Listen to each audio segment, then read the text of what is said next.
everyone, here's Ivana from Croatia, and this is a short introduction to a new story lesson called Idemo na kavu. What does it mean? Literally translated, that means shall we go for coffee? First, do take some coffee, which means someone invites you to meet you in a cafe with a cup of coffee. But this is actually general invitation. Okay, someone can say idemo na piće, which literally means shall we go for a drink, but you will more often hear this version idemo na kavu, and this includes both coffee and any other drink. So if someone invites you idemo na kavu, invites you for coffee, that shouldn't mean that they want you to drink only coffee and nothing else. No, you can drink whatever you want, both any type of coffee and any type of drink like wine, beer, juice. You will see how to say it in the story lesson. So if you get an invitation for a coffee at 7 p.m., don't reject a good company just because you're afraid of insomnia. You can drink whatever you want. You can drink whatever type of coffee. Espresso, macchiato, cappuccino. Yes, we use Italian names, but we also have our own names for these types of coffee. You will see in the story lesson how to say it. And yes, Italians will get shocked, but we actually drink cappuccino not only in the morning but also afternoon, actually any time of a day. Actually, here's not scheduled what type of coffee it is drunk in which time of day. Here it's allowed to drink any type of coffee anytime a day, but we actually prefer to drink in the morning espresso or even better Turkish coffee, because in the morning we need something strong to wake us up, to be ready for work, and then afternoon when we want some coffee but some lighter version because we are afraid of insomnia, and then it's better to drink cappuccino or macchiato or some lighter version. So here actually there's no such a rule when to drink what type of coffee, but one thing is sure: we prefer to drink coffee slowly, just like our Turkish ancestors, Turkish people who were living in our areas, and they learned us how to make Turkish coffee and how to drink Turkish coffee. And it's drunk sip by sip, drop by drop. So no coffee to go, and this doesn't work here. We prefer to enjoy our coffees. So you see, I'm already talking here 10 minutes and I'm already not done with my coffee. So just slowly, sip by sip. Enjoy the story lesson.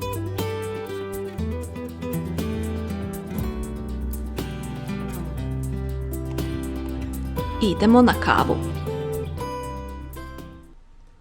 Subota je. 5 sati popodne. Marta leži na krevetu i sluša glazbu. Dosadno mi je.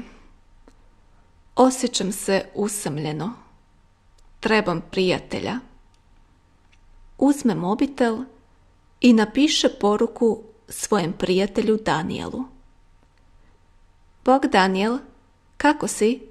Šta ima? Jesi slobodan? Idemo na kavu? Nakon nekoliko minuta stiže poruka.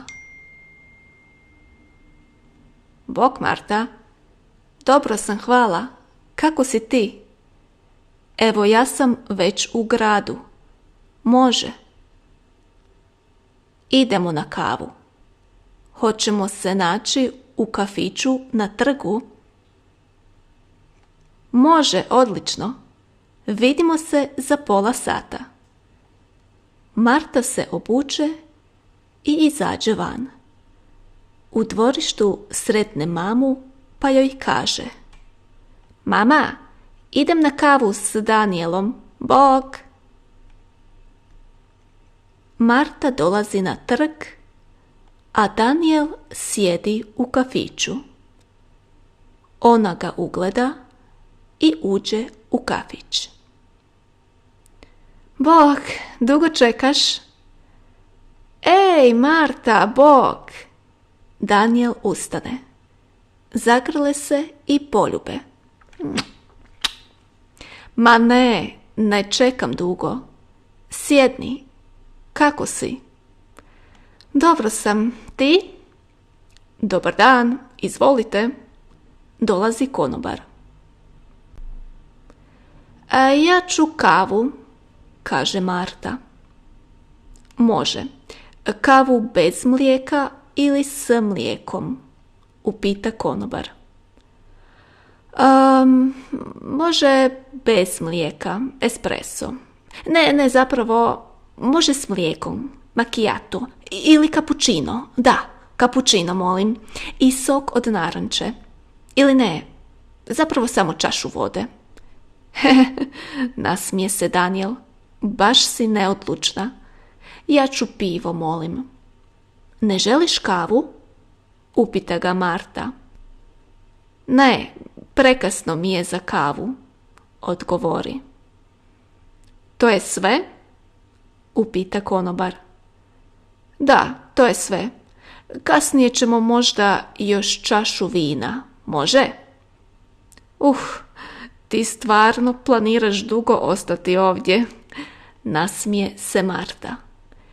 Jedan kapućino i jedno pivo stižu, reče konobar i ode. Šta ima kod tebe? Upita Daniel Martu. Ništa. Svaki dan idem na posao ujutro, vraćam se popodne, navečer idem u šetnju i to je to. Dosadno. Šta ima kod tebe? Isto ništa. Svaki dan idem na faks, doma učim, imam puno ispita. Radiš li samo radnim danima ili i vikendom? Samo radnim danima. Vikendom sam slobodna. Što radiš vikendom? Putuješ li?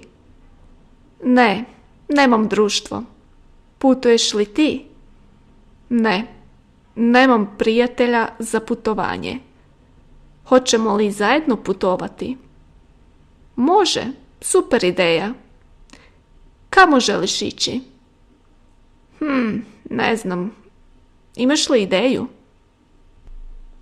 9 sati navečer je.